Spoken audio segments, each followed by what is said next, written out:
¿Quieres enviar algo desde los Estados Unidos a Venezuela? Tuplata.com.be es la mejor opción. En tuplata.com.be además te asisten con tus compras y si lo necesitas, incluso las hacen por ti. No busques más couriers de dudosa procedencia, envía rápido y seguro. En avión o en barco, nos ajustamos a tu presupuesto. Tuplata.com.be, la tarifa más baja y en el mejor tiempo.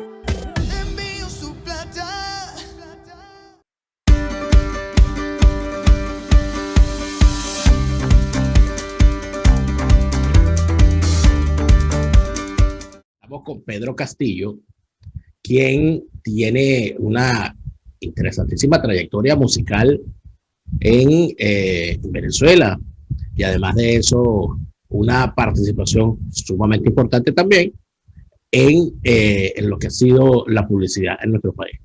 Pero quisiera, hay algo que hemos hablado mucho acá, Pedro, con otros invitados, y que ha sido una pregunta que de hecho le hicimos a un ejecutivo de Sonográfica, de Blanco Uribe, que tiene que ver con el problema del rock en Venezuela.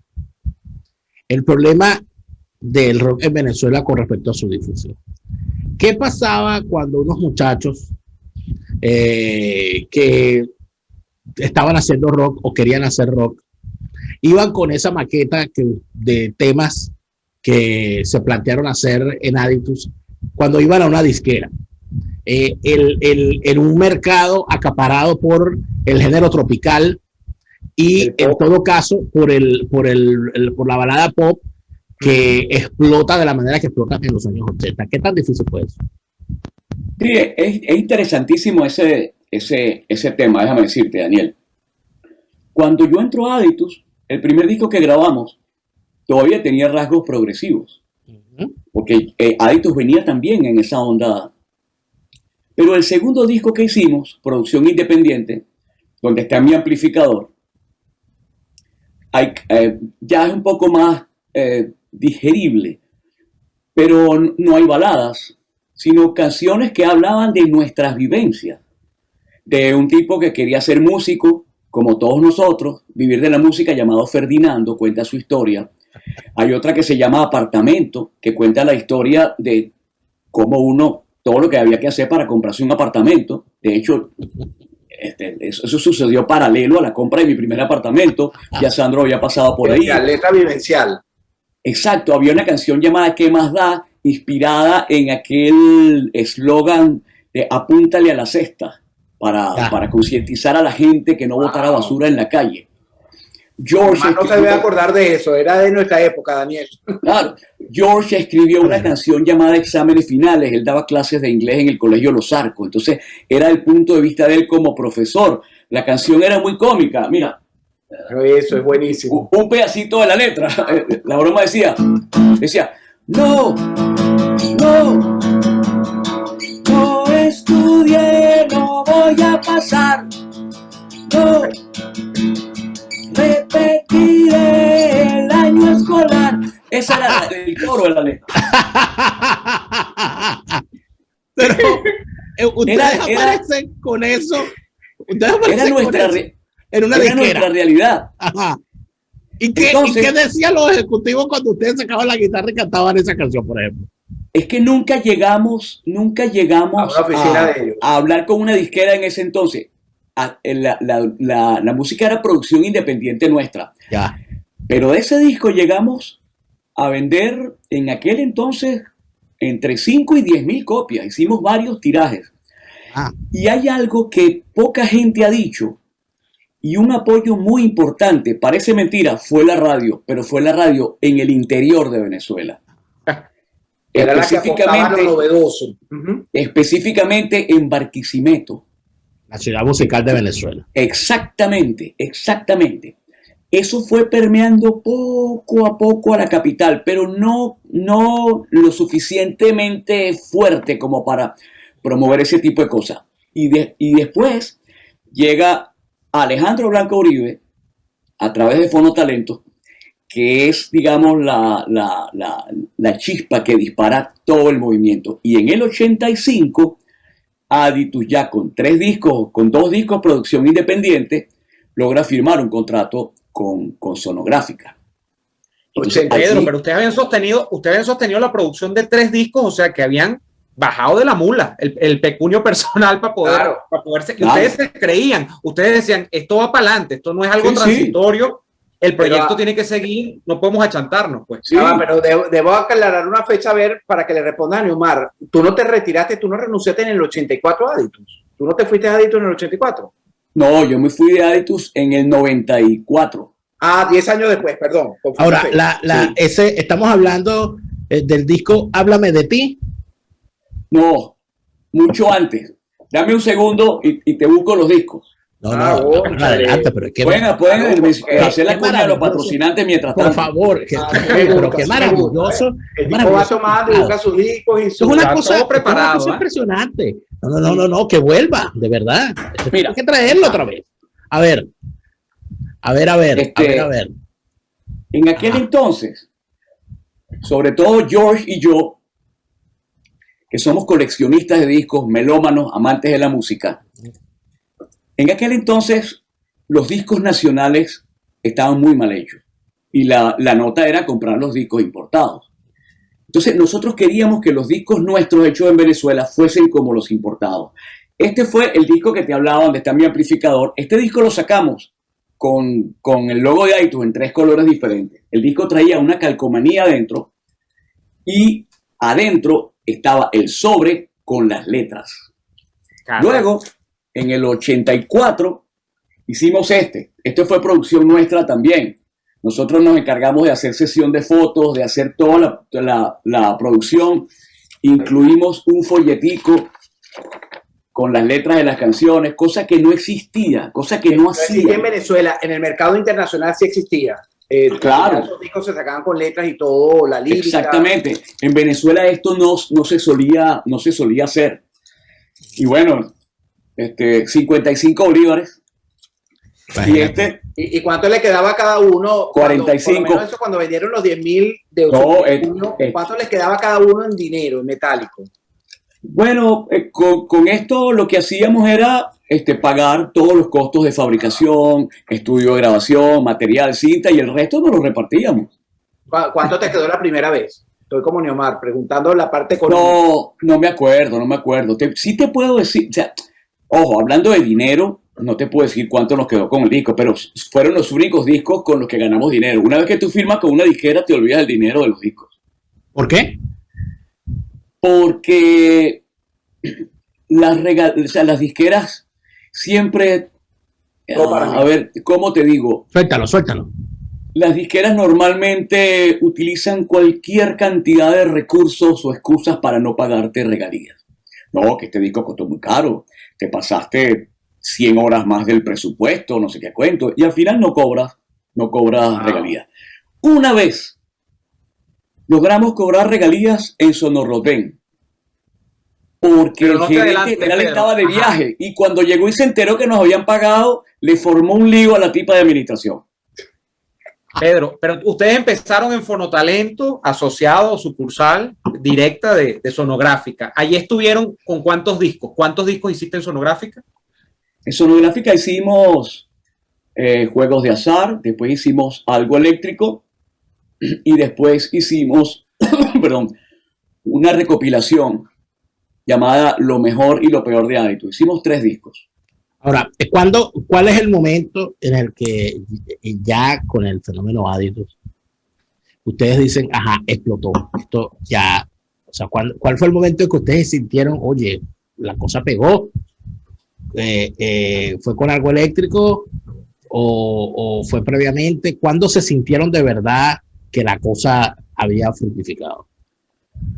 Fue un poquito antes de algo eléctrico, fue en el 85, cuando hicimos el primer disco con Sonográfica, donde está No te vayas ahora, donde está Victoria. Comenzamos a tener exposición en televisión, en los programas musicales de Radio Caracas Televisión. Eso nos dio una proyección increíble, por supuesto. Y un día hicimos un show en Estudio Mata de Coco para estrenar ese disco. Y la broma fue, Sensacional. Fenomenal. O sea, la reacción del público fue algo que nunca antes habíamos sentido. Y yo te diría que ahí fue cuando reventó todo. Y ustedes que preguntaban... 92, 93. No, 85. Antes, 85. Bueno, claro, te voy a decir algo, estamos en 85. Estaba yo terminando el bachillerato, empezando la universidad en la Católica, letras, porque yo estudié antes de comunicación letras, y yo recuerdo que todas las chicas empezaron a cantar Hay algo eléctrico entre tú, y eso, y la otra canción, y empezó como yo decía, bueno, pero eran puras nerds. Te voy a decir una cosa, es verdad, las que iban cantando constantemente tus canciones, y se convirtió en un boom en la Universidad Católica. Sí, y eso comenzó en el 85. Y ahora que hablas de la Católica, fíjate, cuando hicimos el primer disco, Fuera de la Ley, en el 81, grabamos 2 videoclips con unos chamos de la Católica. Wow. Grabamos los videoclips, hicimos 2 videoclips en la Católica. Y ahí estaba Marlene Maceda, que es la esposa de Ricardo Montaner. Yo recuerdo que yo trabajé con ella detrás de bastidores, era un chamito recién empezado. Y se hacía con Marlene hicimos un video cuando llegamos a Rotén. Marlene Maceda, no, Marlene de los primeros, no recuerdo el apellido de la... Debieron ser de los primeros videoclips, ¿no? Hablamos de que el primero formalmente fue el de Daiquiri con Alberto Schlesinger, ¿no? Pero el de ustedes, si es del 81, debe ser de los primeros también, videoclips. Sí. No tengo manera de conseguir alguna copia de eso, pero sí tengo fotos tengo fotografías de cuando estábamos grabando ese video, que era un proyecto con los estudiantes de la Católica. Pedro, hay algo que me llama mucho la atención. Sí, no la acudemos. Sí, hay algo que me llama mucho la atención, y es que tú dices que cuando pasas a disquera, ya la parte económica te tienes en algún momento que olvidar de ella, porque no vas a captar digamos, demasiado por las regalías, pero la etapa en la que ustedes entraron en Sonográfica, tú estás hablando, oye, ustedes pegaron Algo Eléctrico, No te vayas ahora, que son canciones que incluso yo no había nacido, yo soy del 88, y son canciones que me las sé, o sea, son canciones que mi generación probablemente escuchó de alguna u otra forma. Entonces, pensar en que un artista fue tan popular y que consiguió de alguna manera pegar canciones, pero que ese artista diga hoy, mira, en la etapa de oro con la gran disquera, que era Sonográfica en ese momento, el proyecto que se montó con Blanco Uribe, no deje para el artista la remuneración económica, es como fuerte, ¿no? ¿Qué pasaba allí realmente? Bueno, cuando te decía lo de las regalías era ese punto específico. Generalmente todo cambio genera casi siempre un sacrificio, tú sabes, es un intercambio, ¿ok? Ganamos mucho. ¿Qué ganamos? Exposición, promoción, pantalla. Y eso redunda en presentaciones en vivo, en el espectáculo. Claro. Y ahí vamos a ser claros, ahí sí hay plata. E incluso hoy en día es donde digamos, la única fuente de ingresos importante para un artista está en el performance en vivo. Claro, ahora con la industria del disco liquidada, además es así. Claro. Y por eso es que tú ves a los grupos de los años 70 reunirse ahorita para salir a tocar y salir tú sabes, a sacar la científica. Claro. Por supuesto. Ahora, fíjate algo, Pedro. Había una situación que es más o menos repetida, ¿no? En el comentario que hacen los músicos, sobre todo los músicos del boom del 1x1 de los años 80 en Venezuela, que es el tema del error que se cometió en casi la totalidad de los artistas en no internacionalizarse, y que eso de alguna manera, cuando se vino abajo la industria del disco por los avances tecnológicos y por muchas otras cosas, dejó prácticamente a unos artistas solamente con lo que habían hecho en Venezuela, con un mercado cada vez más deprimido y hoy prácticamente desaparecido. Eso en el caso de Aditus, ¿qué tan notable fue? Lo que tú dices, estás describiendo la falta de visión de las 2 grandes disqueras venezolanas, Sonográfica y Sonorrotén, porque las otras, Velvet, por ejemplo, el catálogo de Velvet era más que todo para el mercado venezolano, y las otras eran filiales de disqueras extranjeras que no estaban interesadas en promover artistas venezolanos. Claro. Sonográfica y Sonorrotén tenían un catálogo muy importante de artistas venezolanos, pero tuvieron una falta de visión terrible. Además, eran muy cómodos, porque ellos concebían como la única forma de internacionalizar a un artista poner una canción en la novela. La novela se exportaba y el artista comenzaba a sonar. Los grandes beneficiarios de esa metodología fueron Franco De Vita y Ricardo Montaner. Ya José Luis Rodríguez era conocido internacionalmente mucho antes. Pero a ti te tocó en Panamá una experiencia espectacular, ¿no? La primera internacionalización, que fue un fin de semana maravilloso, ¿no? Y cuéntanos esa experiencia. Sí, eso fue muy particular porque se nos acercó un grupo de muchachos. Y en la época de Noriega, ¿no? Además, hay que contextualizarlo. En el 87 deciden armar una productora para experimentar, supuestamente, con nosotros en Panamá. Vamos a lanzarlos en Panamá, háganos un precio para ir a tocar, pero de promoción, tal. Bueno, por supuesto, nosotros se nos pusieron los ojos de este tamaño y el precio que le pusimos fue casi cero para que nos dijeran que sí. Y una vez que llegamos al aeropuerto de Panamá, un funcionario de migración nos desvía. Grupo Adito, ¿dónde están? Por aquí, nosotros, por acá. Y nos meten en un salón que resultó ser el salón presidencial. Ahí nos estaba esperando una niñita en sus 15 años con unas amiguitas. La niñita era la hija de Noriega. Mira. Que era fan del grupo. Ah, tomaron unas fotos, autógrafos, no había celular. Y ahí nos llevan a una tienda a firmar autógrafos. La tienda se estaba reventándose. Rompieron los vidrios para poder entrar. De ahí nos sacaron por la puerta trasera. Llegó la policía. Nos llevaron luego a 13 emisoras de radio a entrevistas. Y allí nos dimos cuenta que de las 10 canciones más sonadas en Panamá, en ese momento 4 eran de nosotros. Y bueno, ya el trabajo de promoción estaba hecho. Pero lo chévere fue que después de eso, de ese fin de semana que nos sentimos como los Beatles, íbamos a Panamá todos los años. A reconocer tú. Todos los años íbamos a Panamá. De hecho, yo salí del grupo en el 94 y seguí yendo a Panamá. He ido a Panamá muchísimo. O sea, cada rato estoy yendo. Una cosa también importante dentro de todo esto tiene que ver con cómo muchos artistas estaban en una disquera que significaba estar con un equipo y con un canal, y significaba eso a su vez que no estabas en el otro equipo y muy probablemente estabas contra el otro equipo. ¿Cómo vivió Aditus esa guerra? Bueno, nosotros estábamos un poco apartados porque éramos el único grupo. Los demás eran todos solistas. Quizás Daiquiri y nosotros, pero digamos de pop rock, la única banda éramos nosotros. Incluso hasta nos marginaban un poco porque éramos algo rebeldes, irreverentes, echamos mucha broma, nos encompinchamos entre los 4. Y vamos a estar claros. Cada quien en el grupo tenía su profesión. George daba clases, el otro trabajaba en Procter & Gamble, Valerio era abogado, yo trabajaba en el Canal 8 y después que salía el Canal 8 hacía cuñas y no, ninguno de nosotros tenía dificultades económicas. Y asumíamos la música como un hobby que comenzó a ser importante y cada vez fue profesionalizándose más.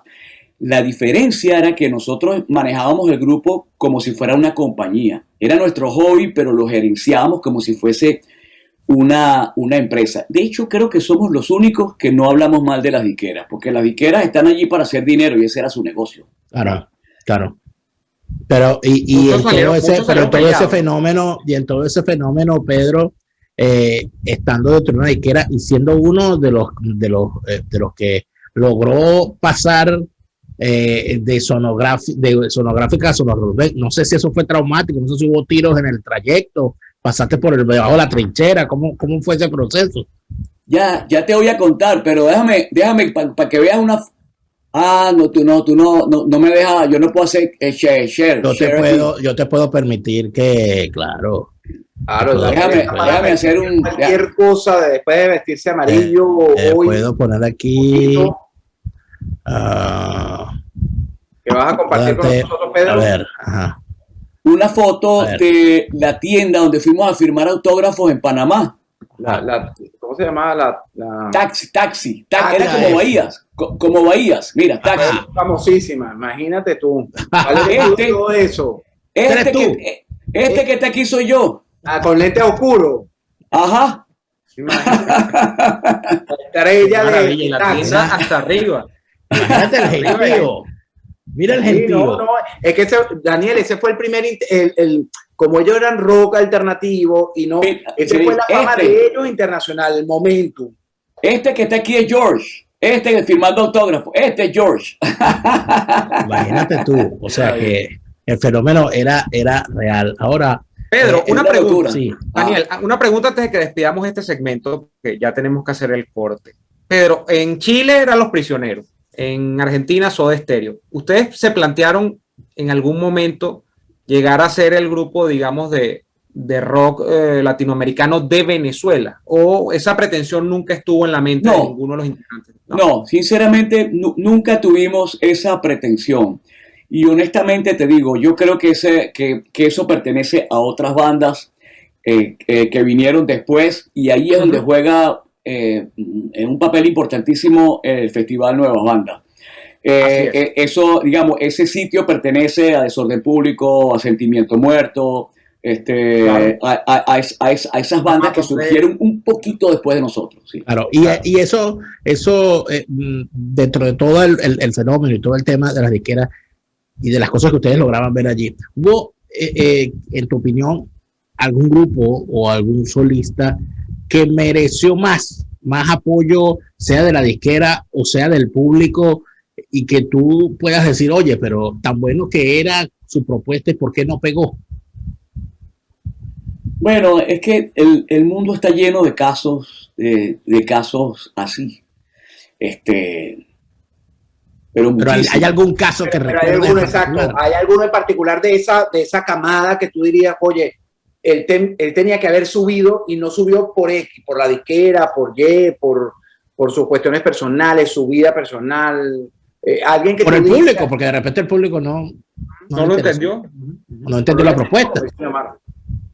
A ver, probablemente no haya estado en ninguna de las dos grandes disqueras. De los que han estado en la disquera, yo creo que hay dos cantantes que son dos buenas amigas que debieron haber dado un paso más allá, que son Luz Marina y Elisa Rego. Creo que ellas merecen, y por supuesto merecían más de lo que obtuvieron. Sí. En ese caso, la verdad.